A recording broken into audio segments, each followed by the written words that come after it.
Hi, welcome back.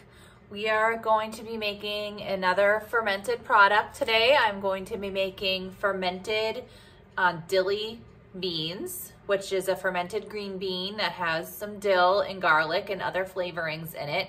They are really good. I just tried them for the first time. I made a batch, I believe it was in July, and I have only a few left in the jar. They're really, really good. I just enjoy snacking on them just straight out of the jar like you would a pickle if you're a pickle person. I've also cut them up into kind of little pieces and put them in pasta salad or just a regular salad. I've added them to stir fry. They're really good, so the possibilities are endless as to what you can put them in, but they're good as just a standalone snack. So they're pretty easy to make.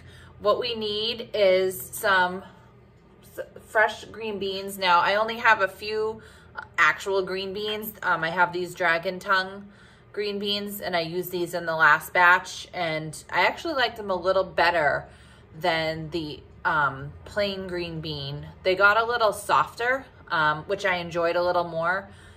You would think it's kind of counterintuitive because like with a pickle, you want it to be crunchy, but I liked the way that these turned out a little better than the straight green bean, but I have a good mixture in here. The cool thing about fermenting is you can really change the flavor and adjust things according to your taste and your liking. It's not like when you're following a canning recipe and you need to really be careful to follow that specific recipe to make sure that it's still going to be food stable and things like this. With fermenting, you have a little bit more leeway to kind of tailor things to your liking.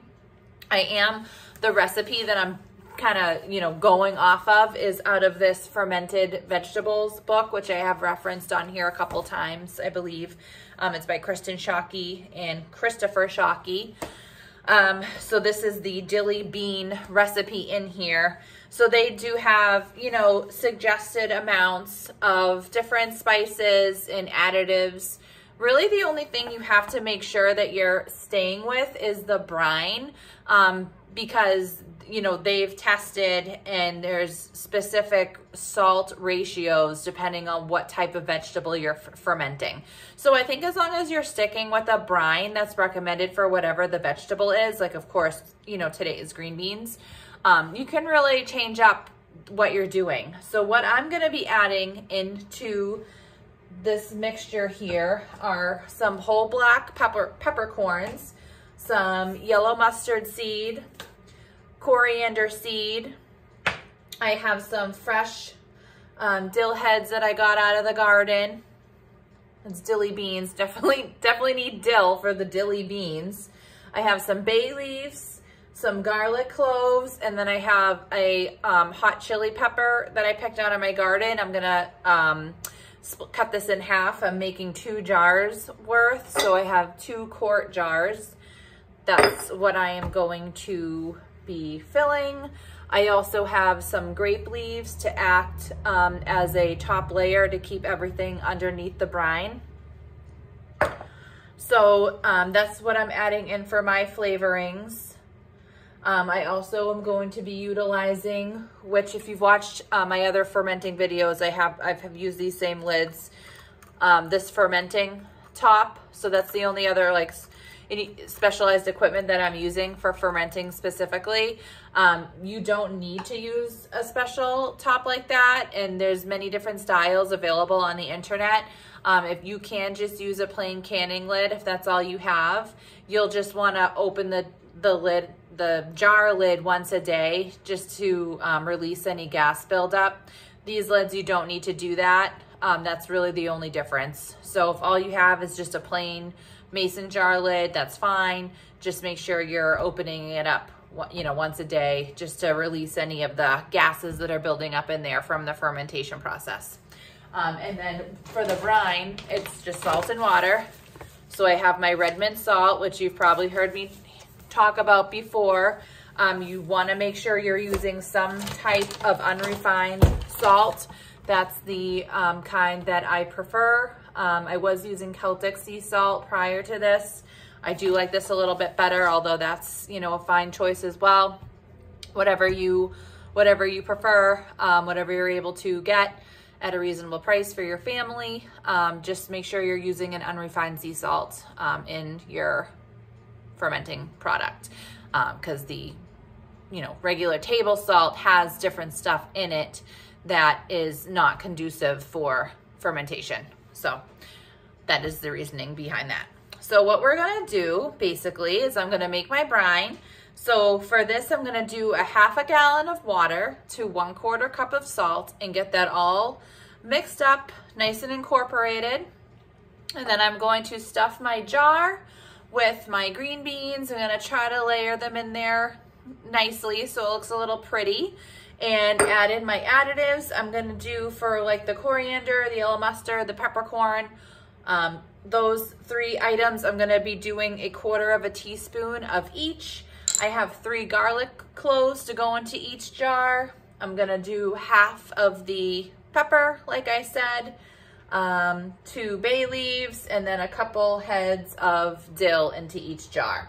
But like I said, you do whatever you want. If you wanna just start with a plain, a plainer one with just maybe garlic and the dill, or what, it's really up to you. You could just use a pickling spice. That may be a little easier. You can just buy pickling spice, and that kind of has a good mixture of all of these things in there. It'll have the coriander, it'll have the mustard seed and some other items in there. So you could always just go with that. And if you're experimenting, try to keep a record of how you made this batch. And then once you taste it, you're like, it had a little too much this, or I wish it had more of that. So then you can kind of adjust it for next time, So I wish I was better at doing that. Alas, I am not. I was trying to remember what I specifically did for my last batch because I really liked them. And I'm like, oh, what did I put in it? I don't know. But if I wrote it down, I would know. Now I'll have this video to reference, so I'll know for next time on this one. So, all right, so I'm gonna go ahead and get my brine mixed up, and then we will start getting the jar filled, and we will go from there. All right, so like I said, I have a 1/2 gallon of water in my pitcher, and I'm gonna be doing 1/4 cup of salt.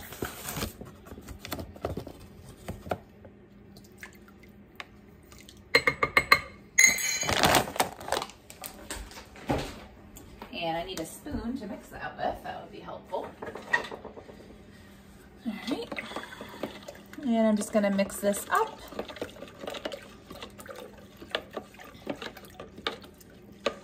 Making some nice salt water here.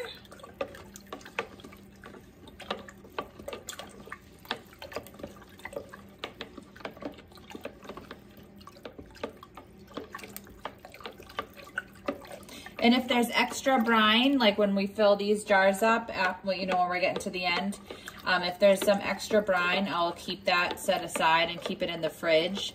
That way I can top off the bean jars if needed. So I'll just have that on hand. All right, so I'm gonna set this to the side. And now I'm going to start putting my beans in my jar. I might need to put shorten some. Some are pretty tall. And I'm gonna just try to layer them in nicely so that it looks pretty.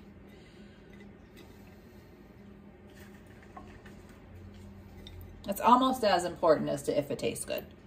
Yeah, it tastes good, but is it pretty? We also don't want to go the other way and have it just be pretty and not taste good. I think that's worse. It's all about balance.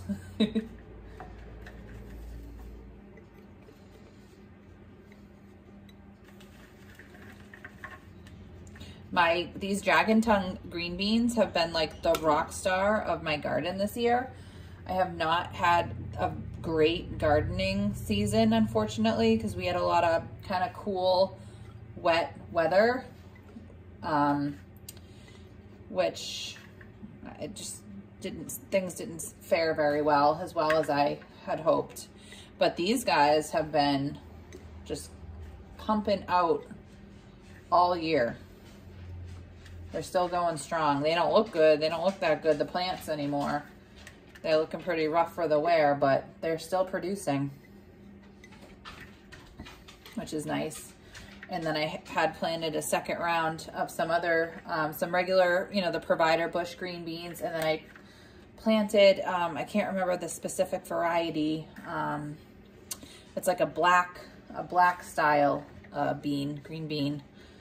So those should be coming in soon. So that will be nice. All right, so I have this pretty full with the beans here. Now I'm gonna add in my little flavorings. Just kind of tucking them down in there.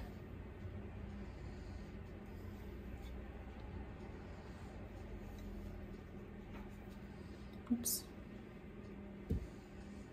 Here, I have to cut this in half, my pepper. Oops. I think I'm gonna take out the seeds. Scrape most of them out. I don't want them to be too spicy. Just a little kick. All right, and then what did I say? I was doing a 1/4 cup of all this stuff, or a 1/4 cup, that would be a lot, 1/4 teaspoon.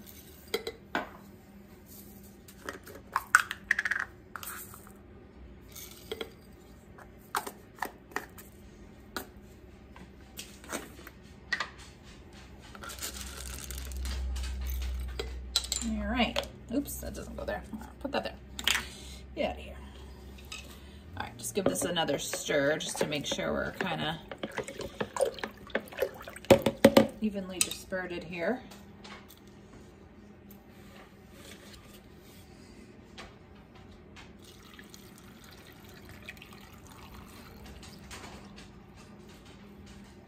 All right, and now I'm gonna take a grape leaf.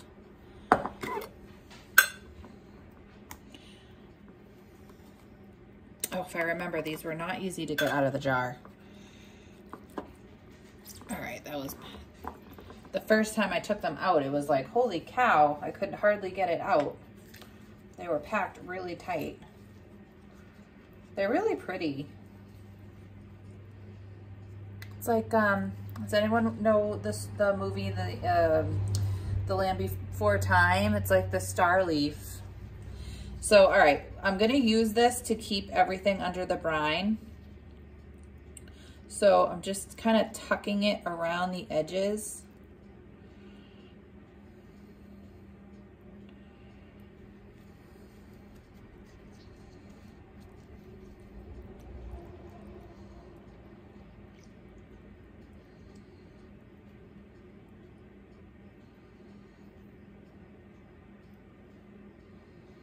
I'm just pushing down and just tucking it around so it's like kind of enveloping the beans. If there's like a seed or something floating, that's fine, but I don't want any of the beans or garlic or any of that coming up. So that's looks good. So now I'm gonna get my lid. Oops, just the little gasket keeps coming off. Put that on here.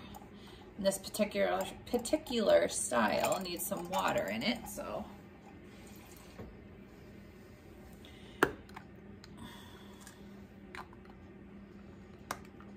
All right.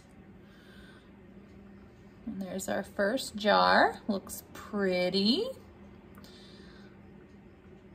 And these look really nice and vibrant right now. As the fermentation process goes on, it'll start to dull. The brine will probably get cloudy. These purple ones, the color actually completely like went away. They just looked white. That's what they look like now. They don't have really any color to them. But looks pretty for right now. All right, so I actually have to wash up some additional beans and get the ends clipped off of them. I don't think I mentioned that. I did take off the blossom end of the green bean as I was preparing them, and of course washing them well. I don't have quite enough prepped in here to do my second jar, so I'm gonna go ahead and do that and then we'll come back.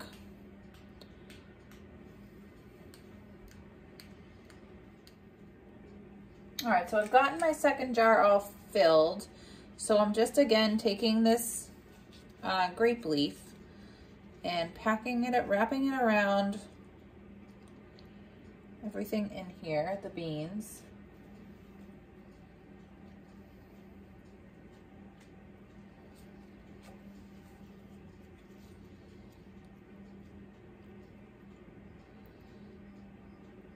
Just to make sure the beans are not floating away, staying in the brine.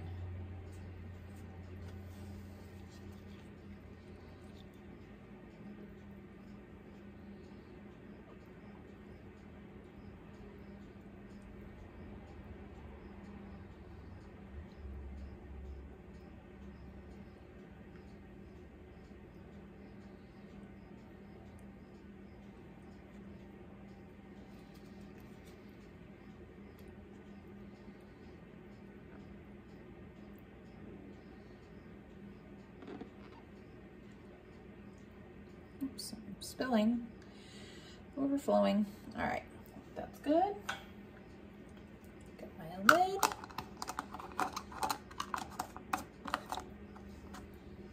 Oops, that's not right. These little gaskets are getting misaligned here.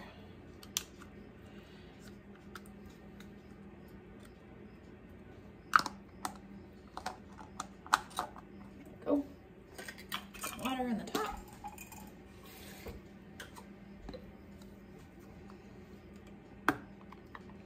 All right, that's jar number 2.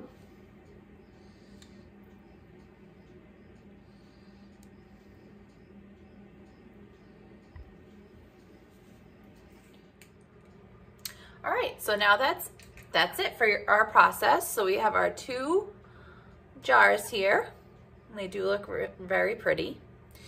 So what we're gonna do is we're gonna set these aside for 6 to 10 days to start fermenting. You can start tasting them on day 6 to see if they're to your liking. The longer they ferment, the more sour they will get. So, you know, that's kind of up to you. That's another cool thing about fermenting is you really have control over the of everything, of the level of fermentation, the flavorings. So, you know, if you don't like something, maybe go a little shorter next time. I mean, if you're new to ferments, start tasting it on day 4. Maybe that's, you know, the flavor that you're gonna like at this time. And then as you start to eat more and more fermented stuff, maybe you'll like that stronger fermented flavor. So it's really up to you. You have all the control in the world. You just have the recipes as a guide to go by. Like I said, the only thing we really need to stick with is the brine. But yeah, so now we have this beautiful product. I'm gonna set it aside, start tasting it on day 6. I do like to keep my fermented products on a cookie tray or something that's lipped, just in case there's any spillage, which I have experienced. Even with these special lids, sometimes it overflows a little and you don't want to have that mess to clean up. There is some leftover brine, so I'm gonna keep this set aside in the fridge, and I will keep an eye on the brine level in the jar, and I will add additional brine if needed to keep everything covered.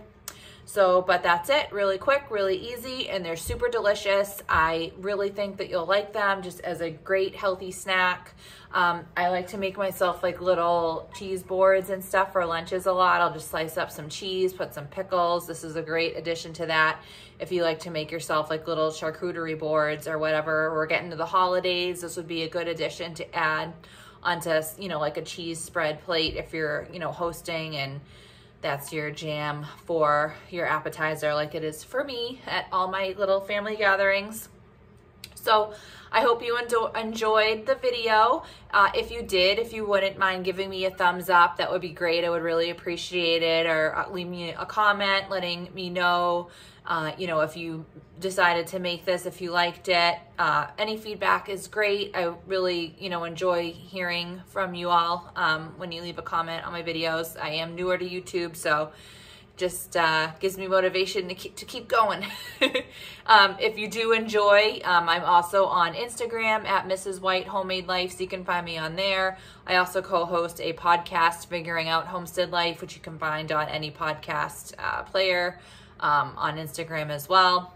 So again, I thank you, and I do hope you give these a try, and happy dilly beaning.